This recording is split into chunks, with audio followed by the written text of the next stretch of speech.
요한일서 4장 보겠습니다.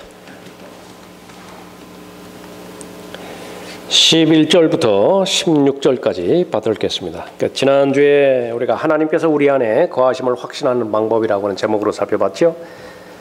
첫 번째, 삶의 동기가 사랑일 때 하나님께서 우리 안에 거하심을 알 수 있습니다.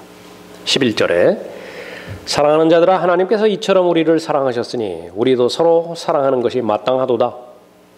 어느 때에도 하나님을 본 사람은 아무도 없으나 우리가 서로 사랑하면 하나님께서 우리 안에 거하시고 그의 사랑이 우리 안에서 온전해지느니라. 두 번째는 삶의 여정이 성령을 따라 행할 때 하나님께서 우리 안에 거하심을 알 수 있습니다. 13절이었죠. 이로써 우리가 그분 안에, 그분이 우리 안에 거하시는 것을 우리가 아노니 이는 그분이 우리에게 그의 영을 주셨습니다.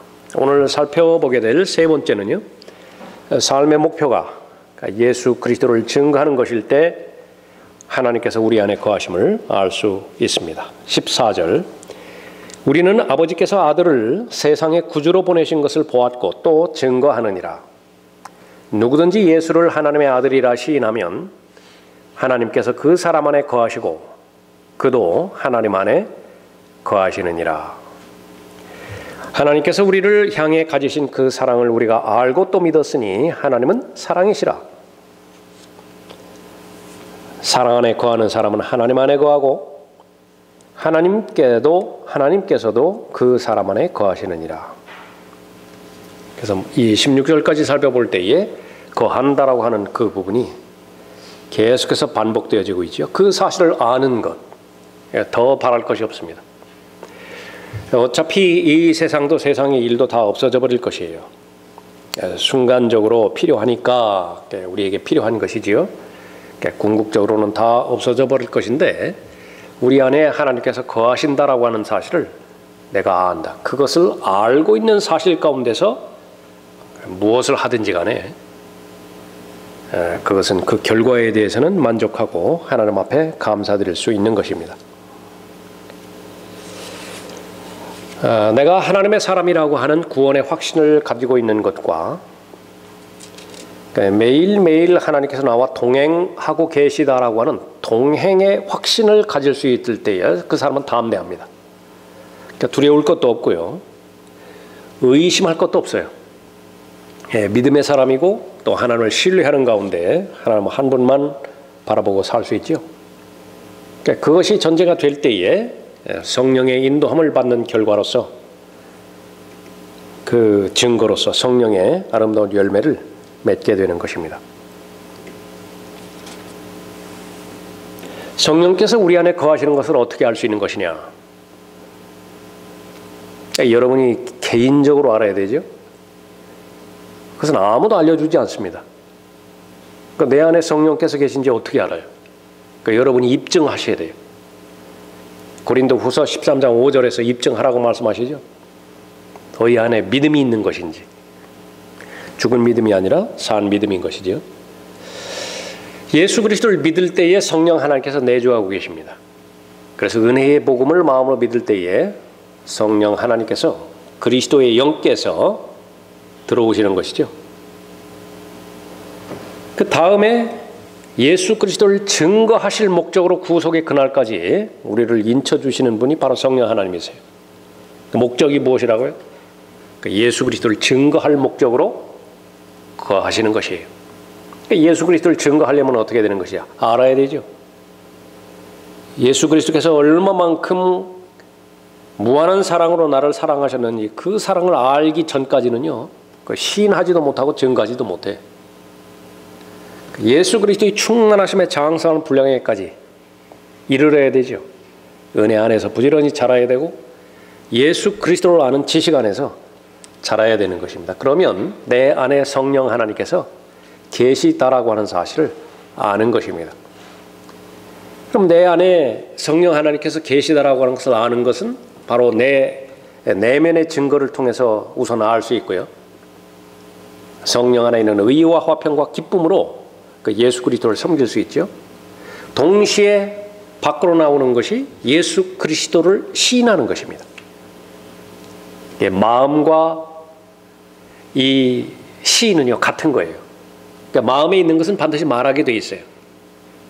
마음에 없는 것은 어떻게 이야기합니까? 그것은 말을 안 하든지 아니면 위선적으로 말하든지 둘 중에 하나겠지요. 위선적으로 말하는 것을 입으로만 고백한다.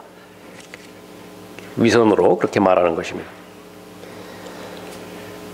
아버지 하나님과 아들 하나님과 성령 하나님 안에서의 교제, 그 교제로 초청해 주시기 위해서 예수 그리스도께서 이 땅에 오셨고 구원해 주셨죠. 그러니까 그것을 우리가 들림받아 올라갈 그때까지 늘 내면의 증거로 잘 확인할 수 있어야 되는 것입니다. 예수 그리스도를 증거할 때 하나님께서 우리 안에 거하심을 알 수 있다. 14절, 15절에서 언급하고 있죠. 그래서 우리는 성령을 소멸케 해서는 안 되는 것이고 성령을 슬프게 해서도 안 되는 것입니다. 제일 먼저 성령의 인도하심을 우리가 볼 수 있는 것인데, 죄인들에게 첫 번째로 성령께서 인도하시는 것은 하나님의 아들을 개인적으로 알게 하시고 믿게 하시는 것입니다. 그 목적으로 성령께서 이 땅에 오신 것이죠. 예수 그리스도는 구주 하나님이십니다. Savior. 구주가 되기 위해서 이 땅에 오신 분이 바로 예수 그리스도시죠. 성령 하나님께서 알게 해주세요. 누가복음 2장 11절에서 이는 오늘 다윗의 성읍에서 너희에게 구주가 나셨으니 그분은 주이신 그리스도시니라. 구주가 나셨다 그렇게 말씀하시죠. 그분은 주이신 그리스도시니라. 그분께서 구주로서의 사역을 감당할 때에 그분의 이름은 인자였습니다. 오신 목적에 대해서 스스로 누가복음 19장 10절에서 말씀하시는데, 인자가 온 것은 잃어버린 자를 찾고 또 구원하려는 것이라. 성령 하나님께서 가르쳐 주셔서 나를 찾기 위해서, 나를 구원하기 위해서 오신 분이시구나 알게 하시는 것입니다. 성령 하나님의 역사가 없다 하더라도 그 사실은 알고 있었는데요, 차이가 있어요. 성령 하나님의 역사가 없을 때는요, 객관적인 지식으로서 예수 그리스도께서 인류의 죄를 담당하기 위해서 오셨다라고 하는 것은 알고 있습니다. 그러나 성령께서 역사하시면은요, 이제는 개인적으로 찾아오셨다는 사실에 적용을 할 수 있는 거예요. 이 지구상에 나 혼자만 있다고 가정한다 하더라도요, 아담은 혼자였잖아요. 다른 사람이 없었잖아요. 그것처럼 이 지구상에 나 혼자였는데 바로 신분이 죄인이에요. 하나님의 뜻은 구원받기를 원하는 것입니다. 그러면 나 혼자를 위해서라도 예수 그리스도께서 구주로서 이 땅에 오시는 것인가? 성령 하나님께서는 그렇다고 적용해 주시는 것입니다. 그러니까 그 사실을 받아들일 때에 비로소 구원이 이루어지는 것이죠. 구주가 되기 위해서 이 땅에 오신 것입니다.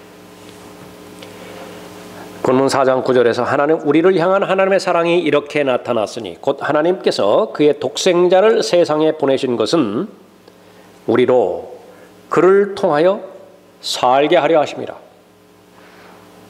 에스겔에서는 어찌하여 죽으려고 하느냐 물어보시죠.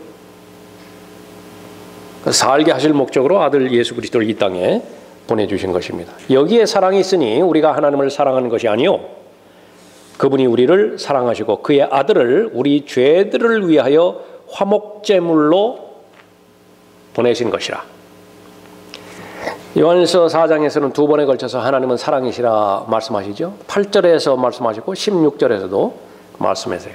하나님은 사랑이세요. 그 외에는요 사랑이 아니에요. 부처는 사랑이 없습니까? 알라는 사랑이 없습니까? 성경적 사랑은 없어요. 왜 그렇습니까? 성경에서 말하는 사랑이란 죄인을 살게 할 목적으로, 구원하게 할 목적으로 본인이 죽으셔야 돼요. 가장 사랑하는 아들 예수 그리스도를 보내주시는 희생에 근거한 화목제물이 바쳐져야 되는 것입니다. 그 세상에 하나님 외에는 그런 사랑이 없어요.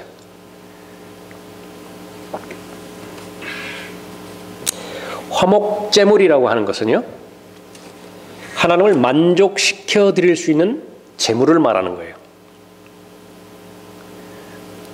하나님의 속성을 알아야 되겠죠. 하나님은 어떤 분이신가? 그럼 거룩하신 분이십니다. 하나님은 빛이시죠. 진리이십니다. 하나님의 공의와 하나님의 거룩함과 하나님의 그 진리를 만족시킬 수 있는 제물, 구약에서 그림 하나를 보여주셨어요. 그게 무엇인가? 성막에서 지성소가 바로 그 부분입니다. 지성소에 언약궤가 있죠. 언약궤 위에 자비석이 있습니다. 1년에 한 번 대제사장이 준비된 희생제물의 피를 가지고 그곳에다 뿌리죠. 그럼 하나님께서 만족하는 거예요. 그 하나님의 자비석, 그것은 은혜의 보좌예요. 그래서 구약에서의 그 자비석은 신약으로 오면 갈보리 제단이 되는 것입니다. 속죄일에 한 번 드려지는 동물의 피는 한계가 있죠. 죄가 용서는 될 수 있지만은 반복적으로 드려야 돼요. 계속 드려야 되는 것입니다. 그렇게 드린다 하더라도 제거가 되는 것은 불가능하죠. 그러나 어린 양의 보혈이 흘려졌을 때에 죄들이 용서되고 제거가 되어지고 두 번 다시 드릴 필요가 없어요. 단번에 영원히 구속사역은 이루어지는 것입니다. 예수 그리스도는 그러한 하나님의 어린 양으로서 세상의 구주가 되신 것이죠. 요한복음 3장 17절에서도 하나님께서 자기 아들을 세상에 보내신 것은 세상을 정죄하려 하심이 아니요 그를 통하여 세상이 구원받게 하려 하심이라. 그러나 언젠가는 정죄하기 위해서 오십니다. 언제 그렇죠? 두 번째 오실 때, 재림하실 때는 세상을 정죄하기 위해서 오시는 것입니다. 그리스도 예수께서 죄인들을 구원하시려고 세상에 오셨다는 이 말씀은 신실하며 온전히 받아들이기에 합당하도다. 죄인들 중에서 내가 우두머리라. 디모데전서 1장 15절 말씀입니다. 바울은 이런 고백을 마음 중심으로부터 했어요. 정말로 믿은 것이지요. 성경에 기록된 목적은 모두가 다 이런 고백을 하라고 얘기해요. 그러나 마음에 믿음이 형성되어 있지 않으면 이 고백을 할 수가 없겠죠. 성령 하나님께서 역사하시면 가능한 것입니다. 그리스도 예수께서 죄인들을 구원하시려고 세상에 오셨다는 이 말씀은 신실하다. 그 어떤 계약서의 계약 내용보다, 그 어떤 안전한 은행의 자본금보다 더 믿을 수 있는 것은 현실적으로 예수 그리스도께서 죄인들을 구원하시려고 세상에 오셨다는 그 약속의 말씀이다. 그 사실에 대해서 단 한 점의 의심도 있을 수 없고 온전히 받아들이기에 가장 합당하다. 성령 하나님의 역사인 것입니다. 예수 그리스도께서 이 땅에 오신 목적은 죄인을 구원하기 위함이에요. 그것이 제일 중요하고 우선순위에 있어서 가장 첫 번째에 해당되어지는 것입니다. 교회를 세우는 것도 중요하죠. 또 하나님을 알아가는 것도 중요합니다. 맡겨주신 사역을 감당하는 것도 중요하고요. 그러나 그 모든 부분들은 두 번째, 세 번째 위치예요. 제일 첫 번째는 바로 죄인들을 구원하기 위해서 오신 것입니다. 이 세상에 구주로 오셔서 죄인이 죽어야 되는 그 죽음을 대신하셨죠. 죄인의 위치에 서셨죠. 대성물이 되셨어요.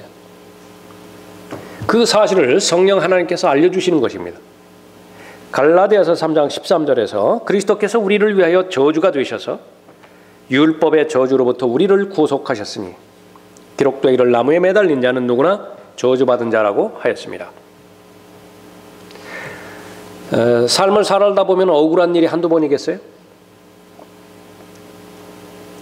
특히 자녀들이 억울한 일을 당할 때 부모는 참지를 못하죠. 그러나 예수 그리스도의 억울함에 대해서는 아무 반응이 없어요. 성령께서 전혀 역사하지 않는 것입니다. 무슨 영화나 TV 드라마나 이 부분 보면서 눈물 짓고 그렇게 해서 아주 감상적이 되는 사람이요. 예수 그리스도의 갈보리 십자가 사건으로 해서 단 한 번도 눈물을 흘린 적이 없다고. 마음 아파한 적이 없다고. 그 성령의 역사가 없는 거예요. 얼마든지 마귀는 인본주의에 입각해서 그것이 전혀 믿음이 아닌데도 종교를 형성해서 그 종교에 만족하도록 사람들을 미혹할 수 있습니다. 그것을 본인이 알아야 돼요. 그러니까 다른 사람 도와줄 수 없어요. 본인이 그것을 성찰하고 확인할 수 있어야 되는 것입니다. 그리스도께서 우리를 위하여 저주가 되셔서 율법의 저주로부터 우리를 구속하셨으니 기록되기를 나무에 매달린 자는 누구나 저주받은 자라고 하였습니다. 심판 받아야 될 이유가 있어야죠. 저주 받아야 될 이유가 있어야죠. 도대체 무엇 때문에 지옥에 가신 것이죠? 아무 이유가 없어요. 그 사실을 알고 그 아들 예수 그리스도께서 그 고난의 여정이라고 하는 십자가의 고난, 그것을 계속해서 걸어가시는 것을 지켜봐야 되는 아버지 하나님의 심정을 한번 살펴보세요. 그래서 아들 하나님께서 그 고난의 여정을 구속 사역의 그 길을 걸어갔다는 것은 아버지 하나님께서 그렇게 많이 하시고 싶지 않으시다고요. 그럼 어떤 것을 언급하시기 싶으세요? 그 재림이라고요. 재림. 만왕의 왕으로서 만주의 주로서 이제 오셔서 하나님의 아들로서 당연한 상속자로서 통치자로서 온 나라를 다 통치하고 온 피조세계를 다 통치하는 것을 거기에 관심이 있으시는 거예요. 아버지 하나님의 관점이. 그러나 죄인이 구원받기 위해서는요, 십자가는 필연적이었습니다. 구주가 되셔야 됐던 것이죠. 그리스도께서도 죄들로 인하여 한 번 고난을 받으사 의인으로서 불의한 자를 대신하셨으니 이는 육신으로는 죽임을 당하셨으나 성령에 의하여 살림을 받으심으로 우리를 하나님께로 인도하려 하심이라. 우리의 위치에 서셨고 우리가 마땅히 져야 되는 죄들을 담당하셨고 죄들을 제거하셨고 그 결과 하나님과 사람 사이에 유일한 중보자가 되셨죠. 오늘 이 시간에도 중보하고 계시는 것입니다. 예수 그리스도께서 이 땅에 오신 것은 죄들을 없애려고 오셨다라고 요한일서 3장 5절에서 말씀하고 있는 것입니다. 예수 그리스도 외에는 하나님께서 만족하시는 분이 없으세요. 사도행전 4장 12절에도 기록되고 있죠. 그래서 예수 그리스도를 제시해 주셨을 때 성령 하나님께서 그 예수 그리스도께 나오는 모든 죄인은 한 사람도 예외 없이 모두가 다 구원받을 수 있는 것입니다. 모든 죄인에게 구주가 되는 것이에요. 칼빈주의를 신봉하는 사람에게도 가능해요.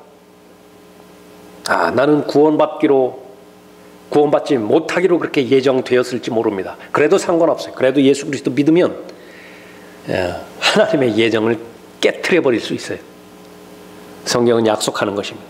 예수 그리스도께 나오는 사람은 단 한 사람도 거부하지 않으시는 것이에요. 성령의 인도하심 가운데서 주 예수 그리스도를 마음에 믿었다고 한다면 이제는 시인하게 하십니다. 전제 조건은 예수 그리스도로 충만하게 되어야 되는 것이에요. 에베소서 5장에서 사람의 마음은 무엇인가로 충만하게 채워질 것이라고 언급하고 있죠. 빈 상태에서는 있지 않습니다. 18절에서 술 취하지 말라. 그것은 방탕한 것이니 오직 성령으로 충만하라. 그러니까 술로 충만하든지, 술은 문자적인 술을 포함해서 세상의 정욕들을 말하죠. 세상 풍조를 말하는 것입니다. 세상 가치관을 말하죠. 그것으로 충만하게 채워지든지 하나님의 영, 그리스도의 영이신 성령으로 충만하든지 그렇게 되어지죠. 시와 찬송과 영적인 노래들로 너희에게 말하고 너희 마음으로 주께 노래하며 곡조를 만들고 항상 모든 일에 우리 주 예수 그리스도의 이름으로 하나님 곧 아버지께 감사를 드리며. 제일 먼저 예수 그리스도를 시인하는 대상은 하나님 앞이에요. 그리스도인은 경배자들입니다. 경배의 내용은 하나님 앞에서 예수 그리스도를 시인하는 거예요. 예수 그리스도를 감사하는 것이고요. 예수 그리스도를 기다리는 자신의 믿음의 상태를 하나님 앞에 고백해드리는 것이죠. 거기서부터 시작되는 것이에요. 내 마음이 하나님의 은혜의 말씀으로, 예수 그리스도의 말씀으로 충만하게 잘 채워졌을 때에 그것은 성령으로 충만하게 채워지는 것입니다. 그러면 바로 아버지 하나님 앞에 감사를 드려요. 그러니까 따로따로가 아닙니다. 성령으로 충만해지는 것과 하나님의 은혜의 말씀으로 충만해지는 것과 감사로 충만해지는 것, 이건 다 같은 현상이에요. 그렇게 될 때에 성령 하나님께서 그 사람에게 담대함을 허락해 주시고요. 또 하나님 앞에 감사함으로 예수 그리스도를 시인하는 그 사람은 세상을 향하여 담대한 마음으로 무장해서 예수 그리스도를 증거하는 것입니다. 부활의 증인으로서. 골로새서 3장에서도 동일한 말씀을 하죠. 15절에 하나님의 화평이 너희 마음을 다스리게 하라. 중심되어지는 것은 마음이에요. 마음의 상태입니다. 마음의 상태. 이를 위하여 너희가 한 몸으로 부르심을 받았나니 또한 너희는 감사하는 자가 되라. 그리스도의 말씀이 모든 지혜로 너희 안에 풍성히 거하게 하되 시와 찬송과 영적인 노래로 서로 가르치고 권면하며 너희 마음속에서 은혜로 주께 노래하고 또 말에 있어서나 행실에 있어서나 무엇을 하든지 모든 것을 주 예수의 이름으로 하고 시인입니다. 예수 그리스도를 시인하는 거예요. 무엇을 하든지 주 예수 그리스도의 이름으로 하고 그를 통하여 하나님 곧 아버지께 감사를 드리라. 이것이 대전제 조건이에요. 이것이 이루어지면 이제 내가 예수 그리스도를 시인함으로 인해서 내가 내 안에 하나님께서 거하시는 것이구나. 내가 하나님 안에 거하는 것이구나. 그것은 너무 자연스럽게 경험적인 지식으로 알게 되는 것이고요. 이 부분들이 결핍이 되어지면 무언가가 부족한 것입니다. 조화를 이루어야 되는데 그 사람의 지성이라든지 그 사람의 감정이라든지 그 사람의 의지라든지 이것이 하나가 될 때는 쉽잖아요. 그 삶이 쉽다고요. 두 가지는 이루어졌는데 한 가지가 부족해요. 갈등이 있겠죠. 하나님 앞에서 고백한 사람들의 예를 몇 가지 보면은요. 베드로가 고백합니다. 마태복음 16장에서 주는 그리스도 곧 살아계신 하나님의 아들이시니이다. 그랬더니 예수님께서 그 고백이, 그 시인이 얼마만큼 위대한 고백인지를 확인해 주죠. 바요나 시모나 내가 복이 있도다. 이 시인한다라고 하는 것은 하나님께 주시는 복과 직접적으로 연결이 되어 있어요. 이를 너에게 나타낸 것은 혈과 육이 아니라 하늘에 계신 나의 아버지시니라. 내가 예수 그리스도를 시인해야지. 내가 예수 그리스도를 증거해야 되지. 그 결심만으로 된 거 아니에요. 혈과 육의 결심만으로 그렇게 할 수 없는 것입니다. 그렇게 할 수도 있어요. 그러나 그것은 성령의 인도함을 받는 것은 아닙니다. 베드로가 이런 고백을 할 수 있었던 것은 예수님에 따르면 아버지 하나님의 계시 때문에 그렇게 한 것이에요. 성령 하나님께서 역사하셨기 때문에 베드로의 눈을 뜨게 해주신 것이죠. 나다나엘이 고백합니다. 요한복음 1장 49절에서 나다나엘이 대답하여 주께 말씀드리기를 랍비여 주는 하나님의 아들이시요 주는 이스라엘의 왕이시니이다.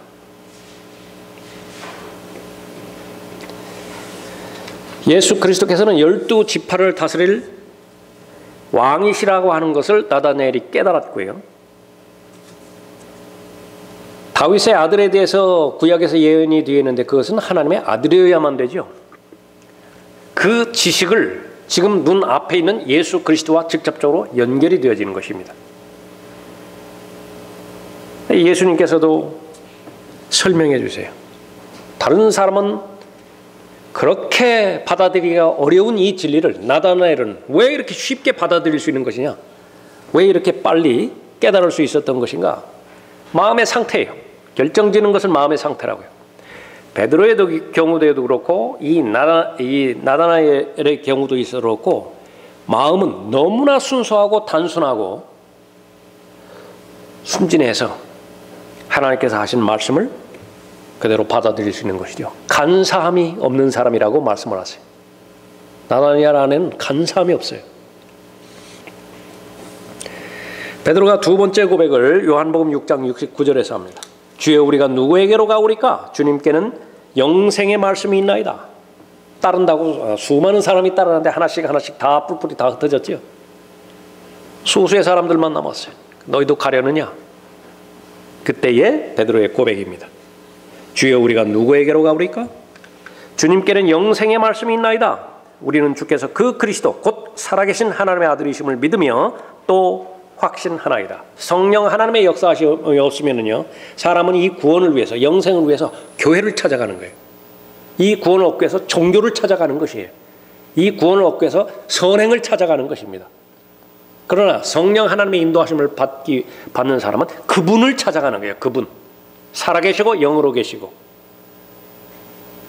주 예수 그리스도시죠. 베드로의 고백이에요. 우리는 주께서 그 그리스도, 구약에 예언된 그리스도죠. 곧 살아계신 하나님의 아들이심을 믿으며 또 확신하나이다라고 하더라.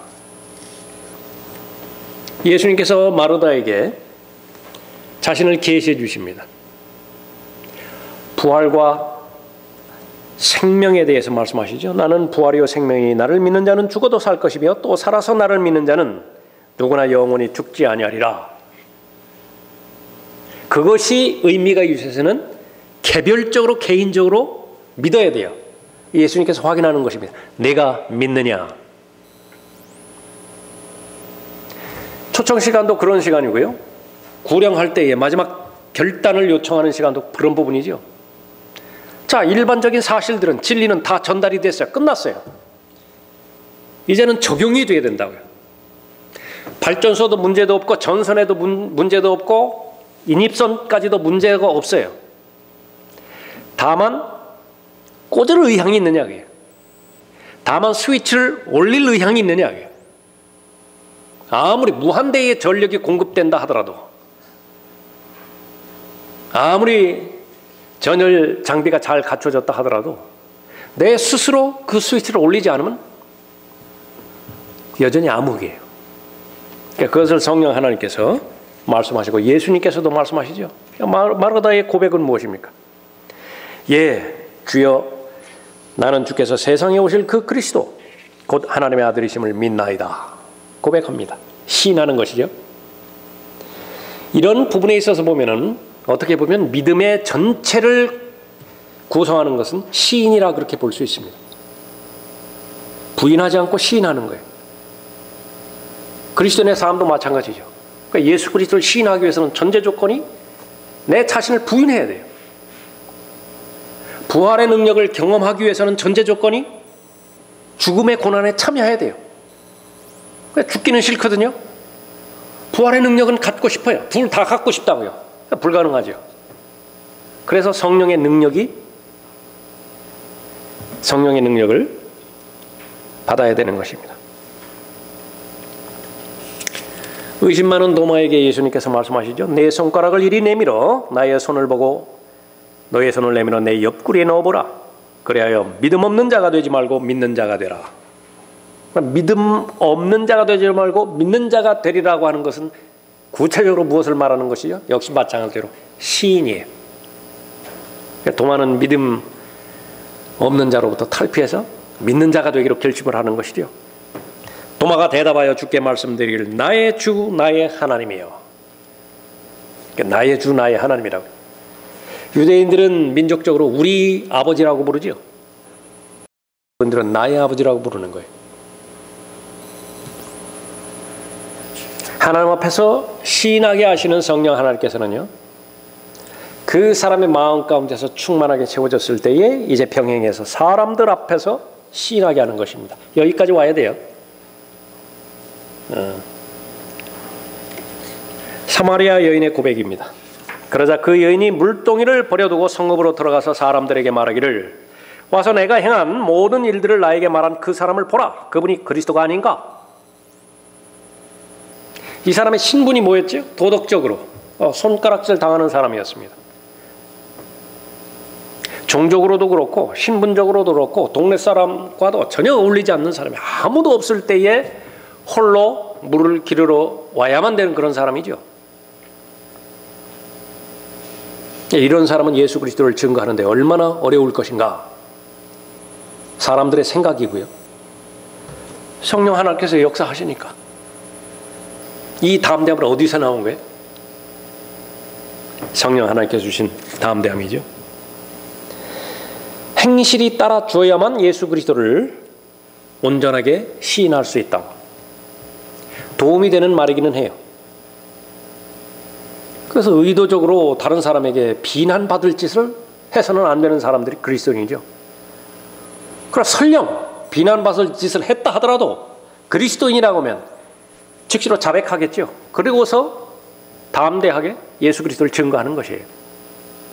그 말에 속지 않는 거예요.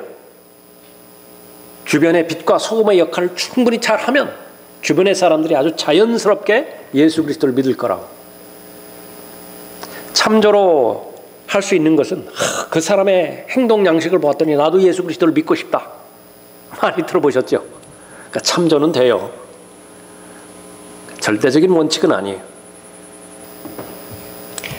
이디오피아 내시가 침례받기 전에 내가 침례받을 때에 무슨 거치는 것이 있겠는가, 따로 준비해야 될 것이 있는 것인가. 빌립이 말하죠. 만일 당신이 마음을 다하여 믿으면 합당하니이다. 그러니까 즉각적으로 시인합니다. 고백을 하죠. 나는 예수 그리스도가 하나님의 아들이신 것을 믿나이다. 사람들 앞에서 고백하는 것입니다. 예수 그리스도는 우리의 구주가 되시죠. 그 구주로부터 시작되어지는 믿음의 삶은요, 들림받아 올라갈 그때까지 우리는 예수 그리스도를 잘 배워야 되는 학생이에요. 제자입니다.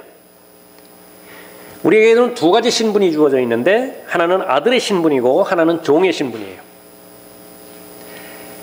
하나님의 아들로서의 그 위치는 늘 교제하는 위치입니다. 종으로 맡겨주신 일들은 청지기의 역할로 부르셨는데 그것은 섬김이죠. 두 신분의 심판이 있죠. 아들의 심판이 있고 종으로서의 심판이 있어요. 아들의 심판은 순간순간 매일매일마다 이루어지는 것이에요. 요한일서 1장 7절부터 9절까지의 말씀을 적용하는 거죠. 그것은 교제를 어렵게 만드는 것, 그건 반드시 심판해야 돼요. 하나님의 교제와 단절되어지는 것, 그것은 즉각적으로 심판해서 그 교제가 회복되어져야죠. 그러나 종으로서의 심판은 계속 유보가 됩니다. 언제 심판이 되어지죠?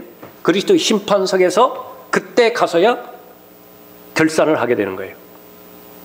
그때까지는 제자로서의 삶을 계속해서 살아야 되는 거예요.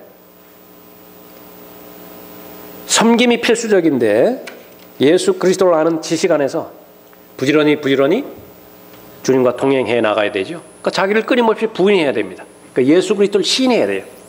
그것은 훈련입니다.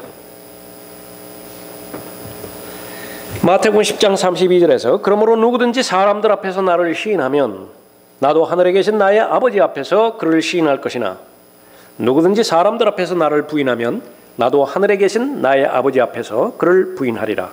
마태복음 10장은 아주 어려운 배경이에요. 하나님을 믿는 사람을 죽이기로 혈안이 돼서 초대교회도 그랬죠. 암흑시대 때도 그랬죠. 교리적으로는 대환란 때입니다. 유대인이라고 하는 이유로 유대인의 남은 자는 그냥 죽이기에 혈안이 됐어요. 더 비참한 것은 형제들이 넘겨줘요. 유대인 중에서 많은 자들이 자기 친척을 넘겨준다고요. 살려면 입을 닫아야 돼요. 살려면 말하면 안 돼요. 예수를 주라고 말을 하면 안 된다고 말해요.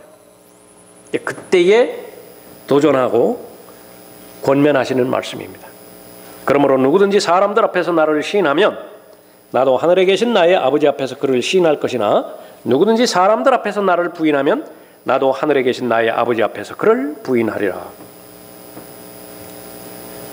내가 예수 그리스도를 개인의 구주로 믿고 제자로서의 삶을 살아가는 데 있어서 또 맡겨주신 하나님의 일들을 수행하는 과정 가운데서 주님을 섬기는 과정 가운데서 계속해서 예수 그리스도를 시인하면 그 상황은 좀 어려울지 모르지만은 시인하는 그 과정을 통해서 한 단계 믿음이 도약되는 것입니다.